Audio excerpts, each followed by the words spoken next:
En los años 50, en aquel rincón empolvado del Mississippi, la vida transcurría con una lentitud casi ritual. Imagina un paisaje donde el calor pegajoso obligaba a los árboles a inclinar sus ramas cargadas de musgo y donde la tierra roja, mezcla de arcilla y polvo, se adhería a las alpargatas de los críos cuando salían a trabajar al amanecer. Era un tiempo en el que la piel marcaba tu destino y el sitio donde nacías definía si ibas a tener voz o tu silencio quedaría perdido entre palmas de algodón y fábricas en las que apenas pagaban lo justo para subsistir. Para una joven del sur rural como Geraldine, ser pobre ya era un peso muy grande.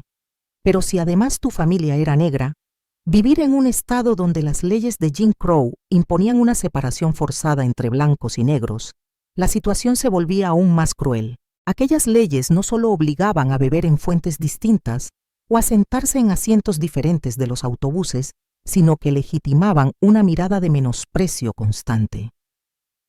Imagina tener que inclinar la cabeza cada vez que un blanco pasaba a tu lado, como si de esa pequeña inclinación dependiera poder llevarle comida caliente a tu hermanito o ser llamado para enseñar a leer a un amo desconfiado. En las novelas de Toni Morrison o en los relatos de Richard Wright, encontramos ecos de aquellos días mujeres que sabían más de miedo que de esperanza. Niñas que debían aprender a servirse antes de aprender a leer. En el Mississippi de entonces la mujer negra apenas tenía derechos legales. Ni siquiera podían servir de testigo en un tribunal contra un hombre blanco. Eran cuerpos destinados al trabajo sin reconocimiento, voces sin altavoz, y manos que aprendían a sostener la azada o el barreño antes que la pluma. Las jóvenes como Geraldine crecían entendiendo que la obediencia era su única carta de presentación. Desde que el gallo cantaba al amanecer, debían apacentar el ganado, barrer las habitaciones de la casa grande, fregar cubos de ropa, hasta que las manos se les agrietaran y regresar de noche con la sensación de haber vivido un día entero en 5 minutos. Y si por un descuido alzabas la voz o pedías un trato justo, corrías el riesgo de recibir una mirada fría, un empujón o una bofetada de quienes guardaban el poder. En aquel entonces la ley estaba escrita por quienes tenían la piel clara y el sistema judicial era un baluarte erigido para proteger sus intereses. No tardó Geraldine en convertirse en uno más de aquellos niños jornaleros.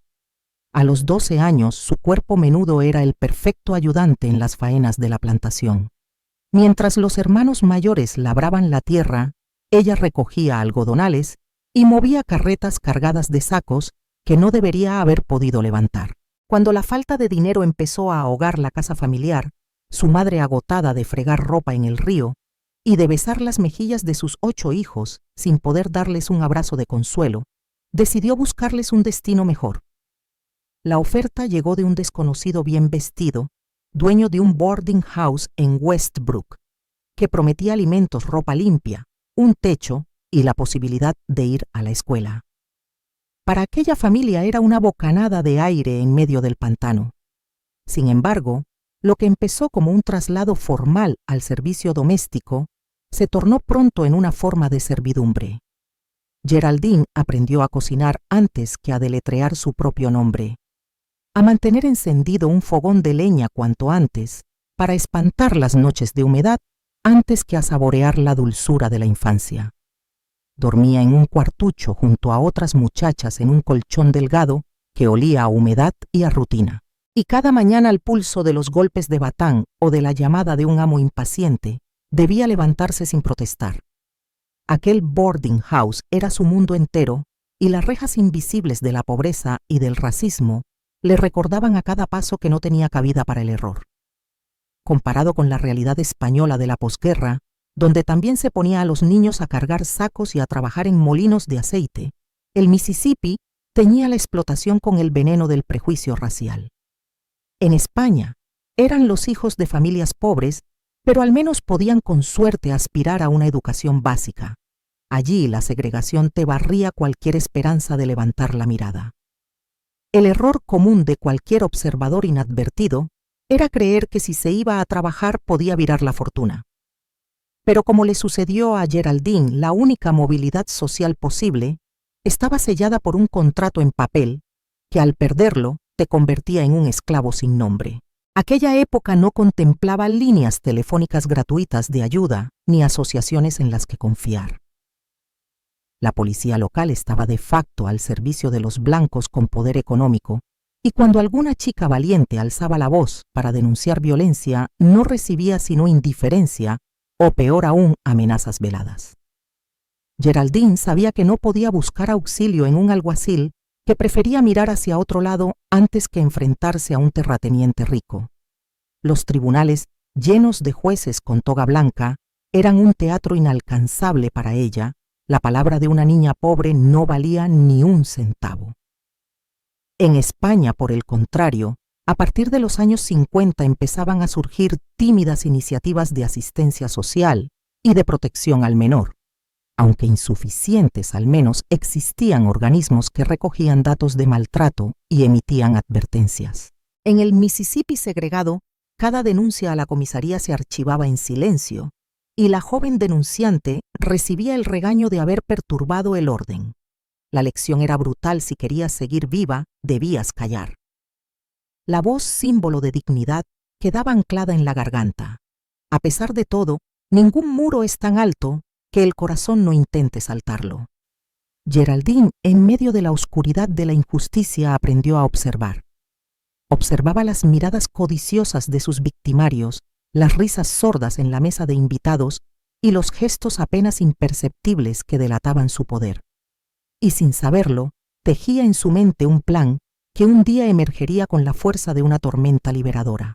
Tras los meses de servidumbre y humillación, Geraldine se fue templando como el hierro al fuego. Aunque su cuerpo había sido marcado por la fatiga de trabajar desde el alba hasta la noche cerrada, fue su espíritu el que comenzó a fraguarse en una determinación a prueba de cualquier tormenta. En aquel boarding house de Westbrook, cada jornada era un nuevo ejercicio de resistencia. La cocina, con su gran hogar de madera y sus estanterías polvorientas, se convirtió en el escenario de la explotación diaria.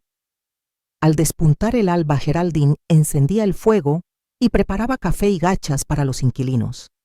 Al mediodía, guisaba carnes ásperas y arroz duro para los hombres poderosos. Al caer el sol, recogía platos y fregaba sartenes envueltas en el vapor del sudor ajeno. Cada movimiento suyo, cada gota de grasa que limpiaba, formaba parte de un engranaje que la reducía a ser invisible: la cocinera, la sirviente, la muchacha.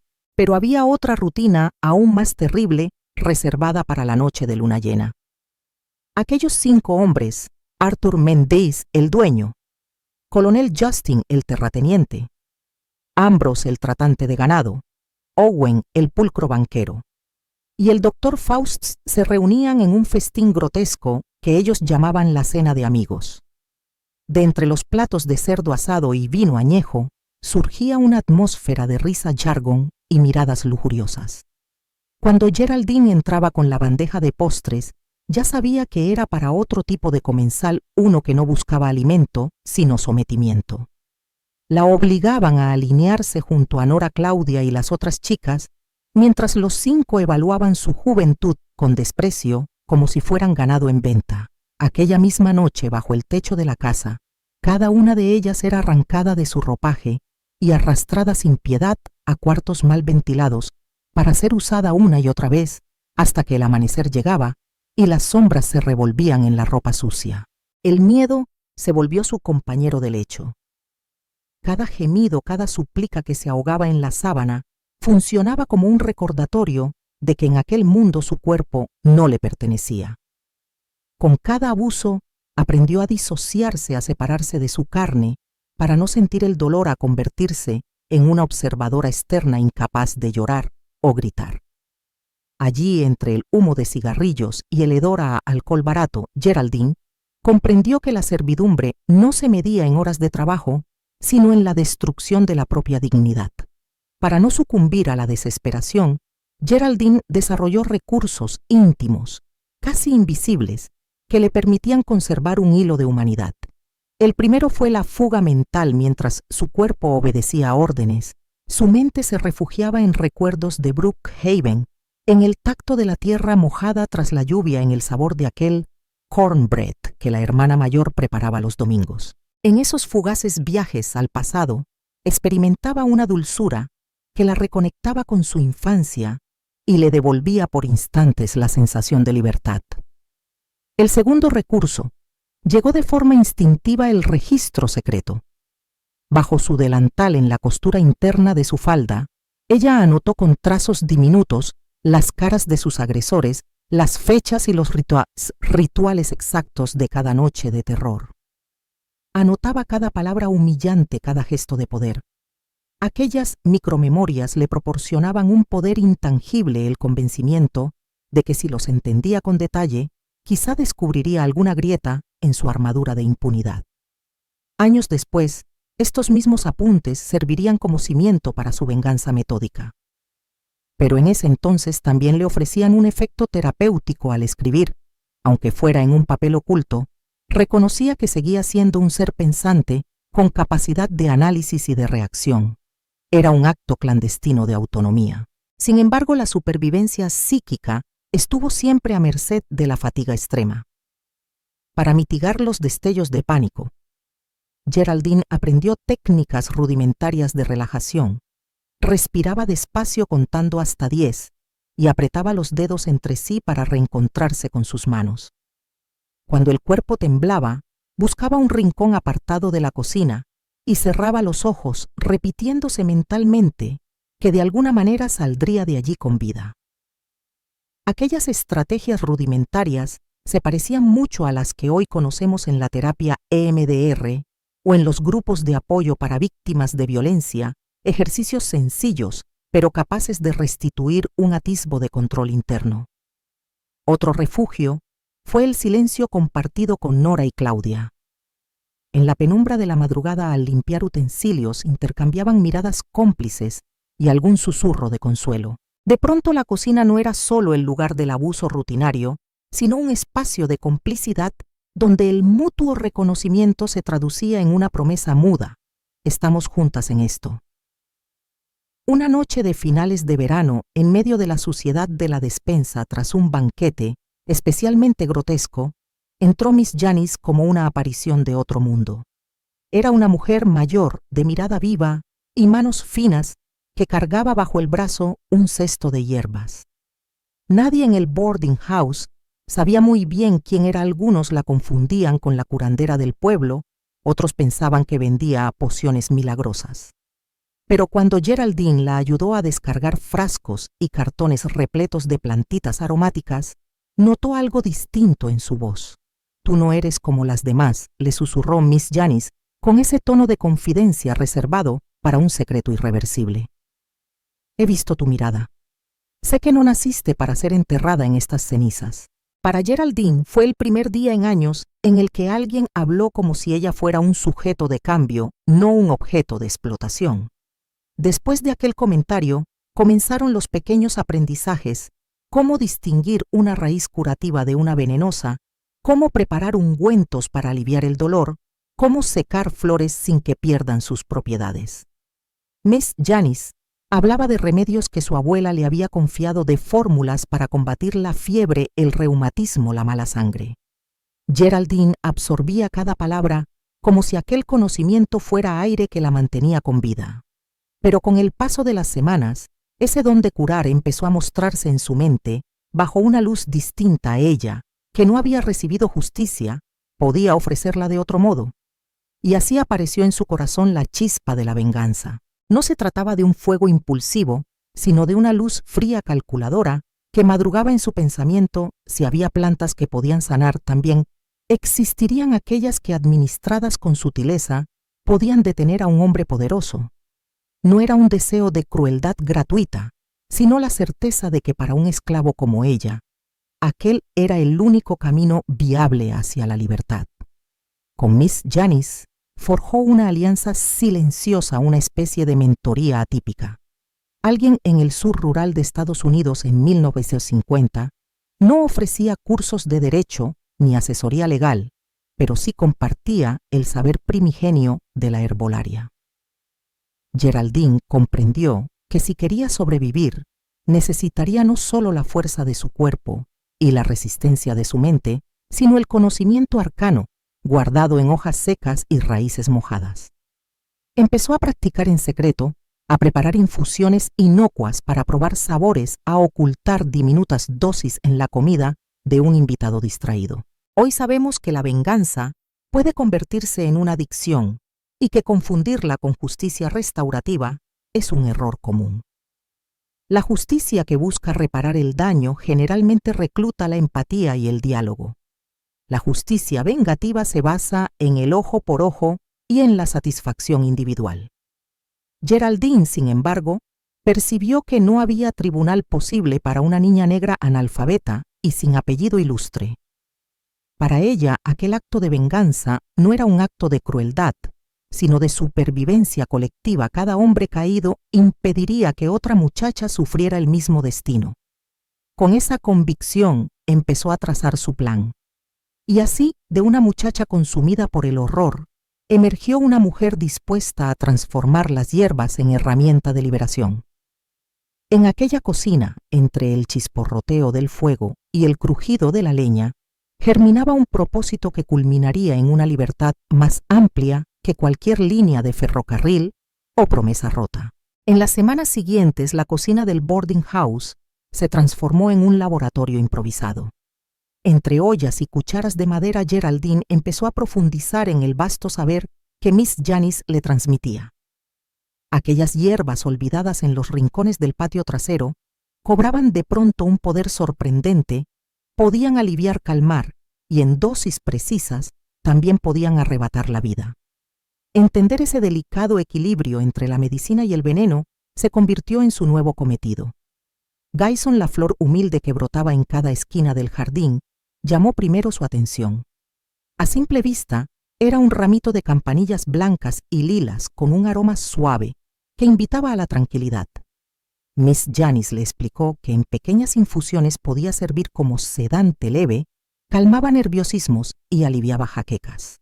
Pero cuando se extraía su savia y se concentraba con alcohol, se convertía en un potente cardiotóxico capaz de interrumpir el latido con una precisión tan silenciosa que ni el médico mejor entrenado podría detectar la causa real de un colapso súbito.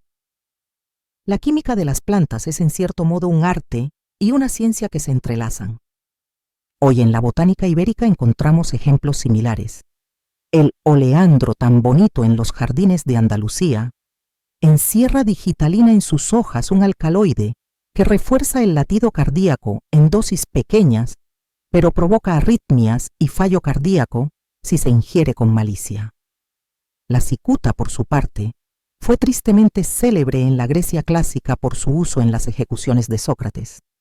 Geraldine no conocía esos nombres clásicos, pero había aprendido de Miss Janice a reconocer la textura de la hoja, el tono de la vena central y el olor característico que delataba la presencia de glicósidos tóxicos. Cada planta tenía una ficha en la mente de Geraldine, nombre vulgar, efecto terapéutico, síntomas de envenenamiento, latencia de los signos y posible antídoto, o en su caso, la ausencia de uno. Con esas notas mentales, comenzó a soñar con la venganza metódica. Sabía que el veneno dosificado con paciencia creaba una sintomatología gradual, casi siempre atribuible a mala salud o exceso de vicio. Y sobre todo, estudiaba la farmacocinética básica, cómo los compuestos se absorbían, metabolizaban y eliminaban. Si quería evitar sospechas, debía elegir hierbas que no dejaran residuos detectables y cuyos efectos tardaran en manifestarse. La gran ventaja de las infusiones y el café está en su aparente inocuidad. Geraldine ideó varios métodos para mezclar pequeñas dosis sin levantar sospecha. Primero molía las hojas secas en su mortero de madera hasta convertirlas en un polvo muy fino, imperceptible al tacto. Segundo, las añadía a los pozos del café antes de servirlo. La textura granulada del café absorbía el polvo con naturalidad. Y lo más ingenioso, reservaba un grano de café entero para cada dosis inicial, calculando cuidadosamente la proporción, unas migajas de polvo por cada taza, insuficientes para alterar el sabor o el olor. En otros casos utilizaba salsas y guisos densos el almidón y la grasa disimulaban el veneno, retrasando aún más la detección. Sabía que las comidas ricas en grasas prolongaban la liberación del tóxico en el torrente sanguíneo, creando un efecto slow release que parecía una debilidad progresiva, no un envenenamiento súbito. Incluso experimentó con pequeños bocados de pan casero, escondiendo diminutas bolitas de resina concentrada. Su precisión la convertía sin pretenderlo en una especie de herbolaria clandestina, una alquimista de la supervivencia. Un caso real de intoxicación alimentaria muestra cómo un chef en Italia fue acusado injustamente de negligencia, cuando en realidad un empleado ajeno había adulterado unas trufas con amanita faloides. Gracias a la lenta aparición de síntomas, dolores abdominales, vómitos, fallo hepático, la comunidad culpó al cocinero en vez de al agente patógeno. Geraldine conocía esa lección. El veneno discreto siempre encuentra cómplices inconscientes en la rutina. En el silencio de las noches largas mientras preparaba aquella pólvora vegetal, Geraldine se hacía preguntas que hoy retumban en las aulas de filosofía. ¿Es legítimo atentar contra la vida de un opresor cuando el sistema legal está corrompido y no ofrece más que indiferencia? Michel Foucault habló de la biopoder, esa capacidad del Estado para dictar quién puede vivir y cómo, y Geraldine lo experimentó como una prisionera de la normalidad impuesta.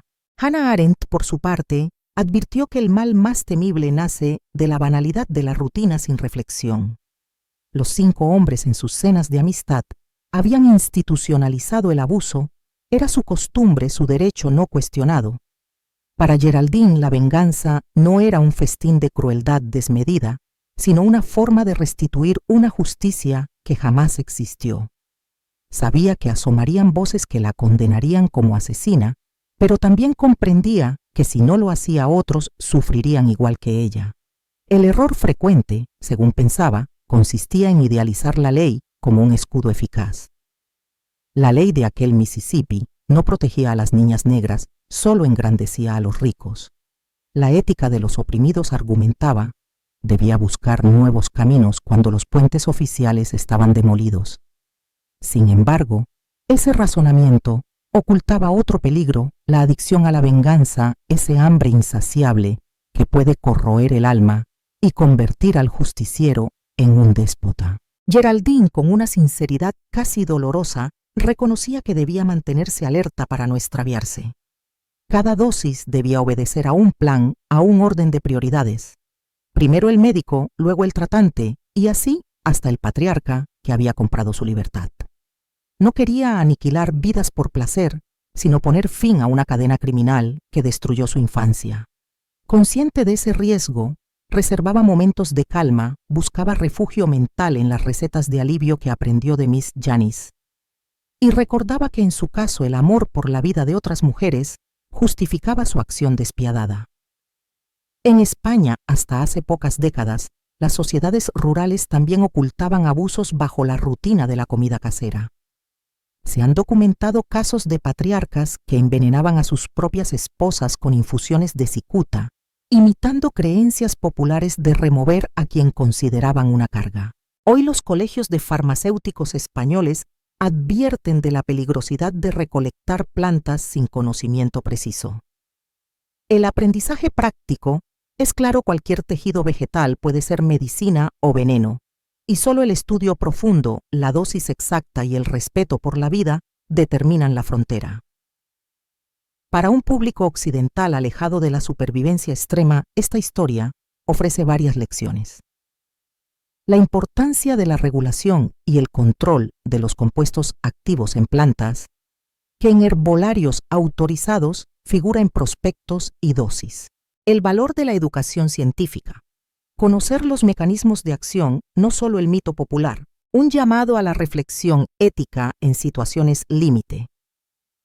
La justicia propia puede nacer de la omisión institucional, pero siempre debe mirarse con cautela para no convertirse en un ciclo de violencia sin fin. Con la ciencia de las hierbas en una mano y la convicción de su causa en la otra, Geraldine estaba lista para pasar a la fase decisiva.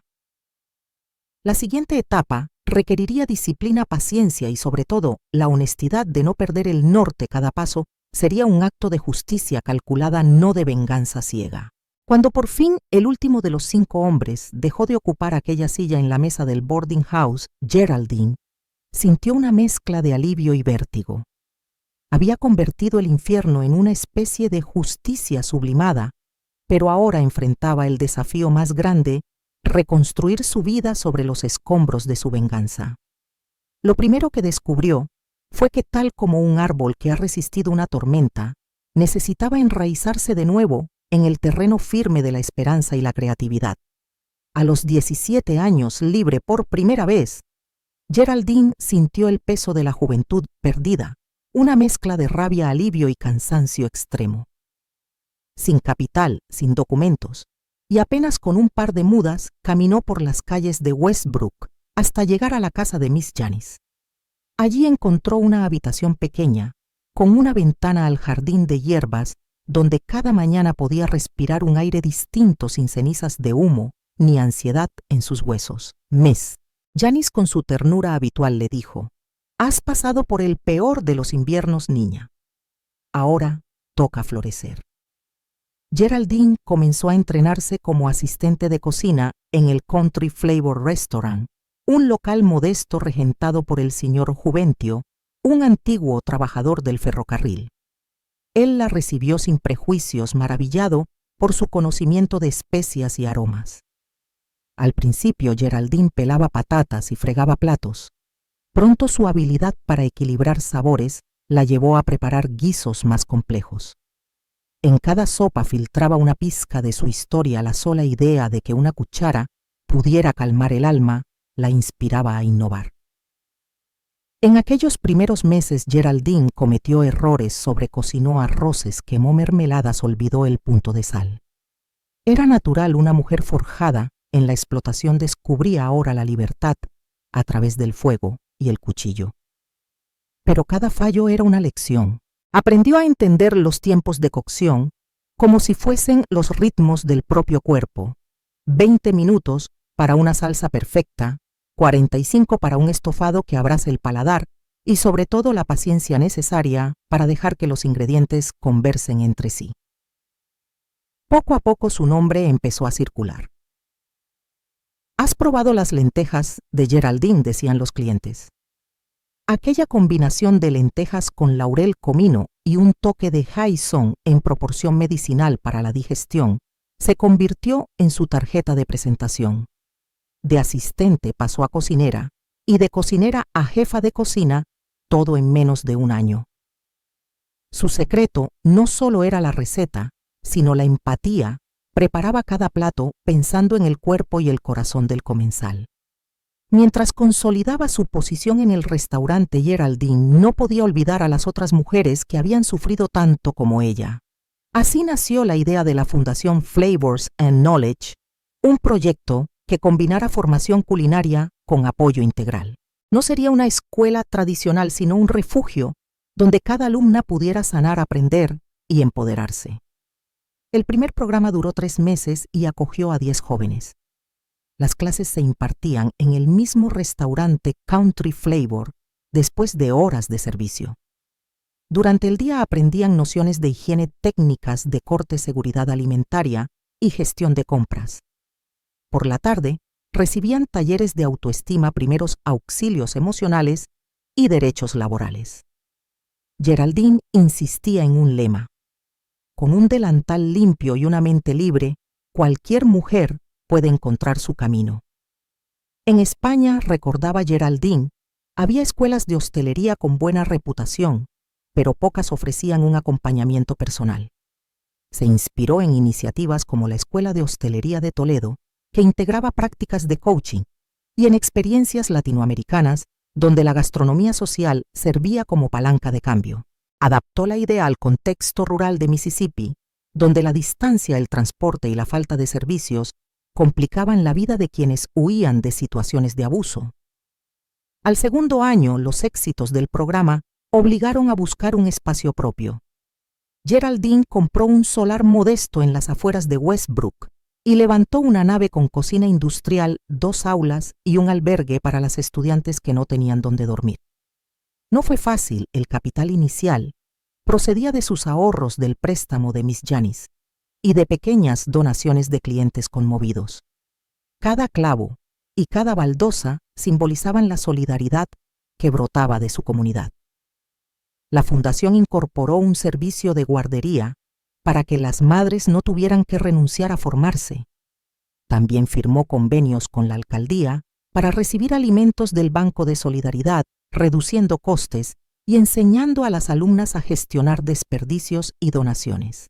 Así el aprendizaje incluía no solo recetas, sino también responsabilidad social y espíritu emprendedor. A medida que las mujeres se graduaban, la fundación no se dispersaba, sino que las vinculaba en una red de apoyo. Cada egresada recibía un pequeño fondo semilla para abrir su propio proyecto, un carrito de comida, un servicio de catering para eventos locales o incluso un puesto en el mercado semanal. Geraldine organizaba encuentros mensuales para que compartieran experiencias, resolvieran dudas y buscaran colaboraciones. Nació así la Hermandad de los Sabores, un grupo que no competía, sino que se fortalecía al compartir recursos y contactos. En Sevilla y Barcelona, asociaciones de mujeres emprendedoras habían visto sus propios éxitos al tejer redes de microempresas.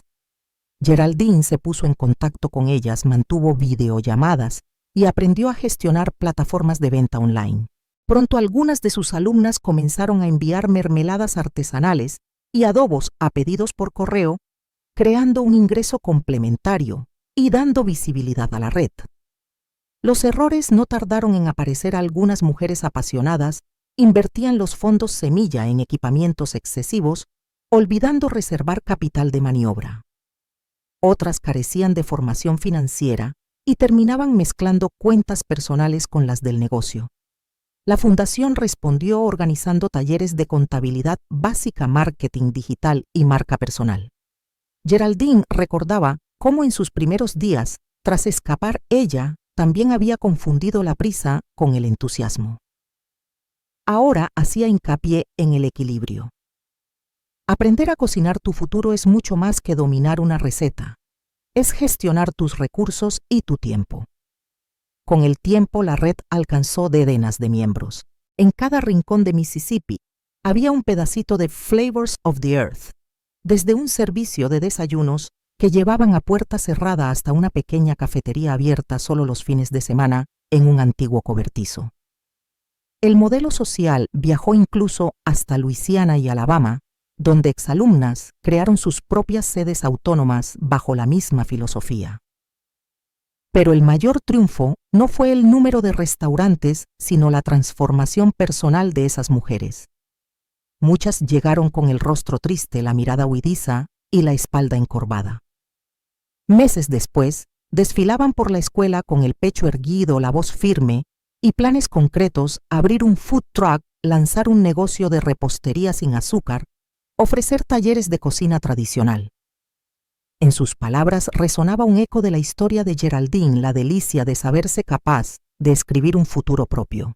Detrás del sabor y la solidaridad, Geraldine aprendió lecciones valiosas de gestión: diversificar las fuentes de ingreso, combinar ventas en el restaurante con catering, talleres y tienda online. Involucrar a la comunidad, organizar eventos solidarios, cenas temáticas y ferias gastronómicas para recaudar fondos. Medir el impacto social, usar indicadores sencillos como el porcentaje de graduadas con empleo para ajustar los programas. Estos aspectos tan habituales en el ecosistema de startups sociales en Europa resultaron clave para la supervivencia del proyecto. Geraldine organizaba cada trimestre un balance del sabor, una reunión donde mostraba gráficas de asistencias, testimonios en video y ventas acumuladas.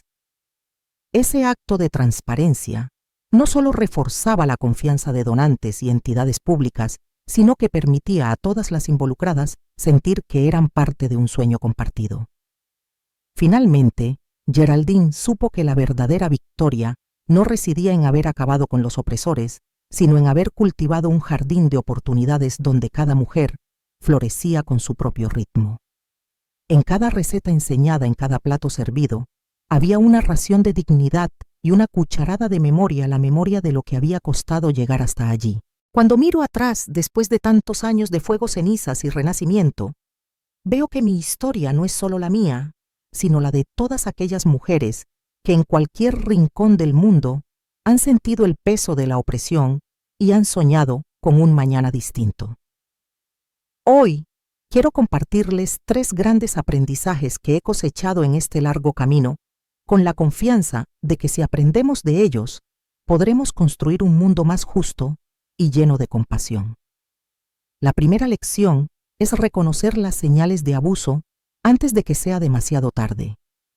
Cuando yo tenía 14 años, ignoré las primeras miradas, las bromas hirientes y los toquecitos que se ocultaban tras un gesto amistoso. No sabía que esas pequeñas grietas eran el preludio de un derrumbe que casi cuesta mi vida. Con el tiempo aprendí a identificar un patrón sencillo, casi universal. Control sutil. Cuando una persona empieza a decidir por ti qué ropa usar, a quién ver o a qué hora volver a casa, no es preocupación, es dominio. Descalificación constante. Las burlas disfrazadas de broma. Los apodos hirientes, el no sirves para nada, martillean la autoestima hasta hacerla añicos. Aislamiento progresivo. Piden que dejes amigos o familia por tu bien, convierten tu círculo de confianza en un desierto donde solo su voz resuena. Escalada física o sexual. Lo que comienza con un empujón, un pellizco. Un comentario subido de tono termina en el peor de los escenarios en agresión sin límites. Si alguna vez sientes un nudo en el estómago al estar con alguien, si tus palabras no tienen eco y tus deseos se extinguen bajo el peso de otro, recuerda, no es culpa tuya, eres merecedora de dignidad. Busca ayuda de inmediato, líneas telefónicas, asociaciones locales, redes de amigas. Una voz de auxilio puede ser el rayo de sol que rompa las nubes más densas. En mi juventud, la ley en Mississippi ni me veía ni me escuchaba. Si hubiese intentado acudir a la policía, mi palabra se habría perdido en un expediente sellado con indiferencia. Por eso tomé mi propia justicia. Pero quiero hablarles de una diferencia crucial. La justicia individual, esa pulsión íntima que nos lleva a restituir el equilibrio por cuenta propia, y la justicia colectiva, el proceso organizado y humanitario que busca reparar daños, responsabilizar culpables y prevenir nuevos abusos. La justicia individual, cuando el sistema falla, surge del instinto más primario de supervivencia. Es un grito personal que dice «basta ya». Pero sin límites, puede desbordarse y herir a terceros inocentes. La justicia colectiva, en cambio, involucra el diálogo, la empatía, la participación de víctimas, agresores y sociedad. Pretende rehacer lazos rotos, restablecer la confianza y ofrecer caminos de reinserción. Idealmente ambas se complementan mientras las víctimas buscan a veces por vías extraoficiales una reparación urgente. Las instituciones deben reforzarse para ofrecer procesos transparentes. Si juntas alzan la voz, se crea un entramado sólido capaz de decir no más, con un ecosistema de apoyo, refugios, asesoría legal, atención psicológica, formación laboral. Así el drama de una vida rota puede convertirse en la chispa de un cambio que salve vidas futuras. Si hay algo que he aprendido con los años, desde mi chiquilla asustada hasta esta mujer de 87 primaveras, es que el poder reside en el conocimiento y el apoyo mutuo. Por eso les dejo estos consejos para cultivar la autonomía y el coraje. Formación y habilidades. No subestimen nunca la fuerza de saber hacer algo con sus manos: cocinar, coser, programar, escribir. Cada habilidad es un cimiento para la independencia. Busquen cursos gratuitos, talleres comunitarios, charlas online. La curiosidad abre puertas infinitas. Independencia económica. Ahorrar, aunque sea un pequeño grano de polvo al mes, fortalece el alma. Tener tu propio fondo de urgencia es la cuerda que te sostiene cuando todo tiembla. Exploren emprendimientos, trabajos a tiempo parcial, colaboraciones en red. Nunca dependan de una sola fuente de ingresos. Redes de apoyo, amistades sinceras, grupos de mujeres, asociaciones solidarias. Cualquier red que te acoja, sin juzgar, que escuche y ayude a buscar soluciones. Ser parte activa, ofrecer tu tiempo, compartir tu experiencia, tejer comunidad. Cuidado de la salud mental. La resiliencia no significa soportar sin pausa. Es saber cuándo pedir ayuda a un psicólogo, un terapeuta, un mentor. La práctica de la escritura. La meditación, el ejercicio y el ritual cultural, la música, la danza, la cocina, ayuda a reconectar con tu esencia. Defensa de tus derechos. Infórmate sobre la legislación vigente en tu país, derechos laborales. Protección contra la violencia de género, cupos de empleo. No dudes en acudir a organismos oficiales o centros de asesoría. Tu voz importa. Quiero que sepan que aunque el camino parezca plagado de espinas, siempre hay semillas dispuestas a germinar. Yo sembré las mías en un terreno árido y hoy recojo un jardín que alimenta el cuerpo y el espíritu de cientos de mujeres. Cada historia de superación suma luz al tejido social. En mi cocina aún vive el espíritu de aquella muchacha asustada en el chirrido de la puerta, en el olor a pan recién horneado, en la calidez del fuego de leña. Cada vez que muevo mi viejo mortero para espolvorear especias, siento que acaricio mi propia historia. Porque al final, la justicia más profunda no es solo la que se ejerce sobre quien hizo daño, sino la que florece en corazones libres. Si has permanecido hasta estas líneas, te agradezco tu compañía. Ojalá mis palabras te sirvan de faro cuando la oscuridad amenace con rodearte. Y recuerda, la vida nos impone pruebas, sí, pero también nos brinda herramientas para reinventarnos. No estás sola. Hay manos dispuestas a sostenerte, hierbas capaces de aliviarte, y hermanas listas para acompañarte. Confío en tu fuerza. Confío en tu derecho a ser dueña de tu destino. Y aunque no nos conozcamos en persona, abrazo tu lucha como si fuera mía, porque nuestra historia colectiva es un canto eterno a la dignidad y al amor compartido.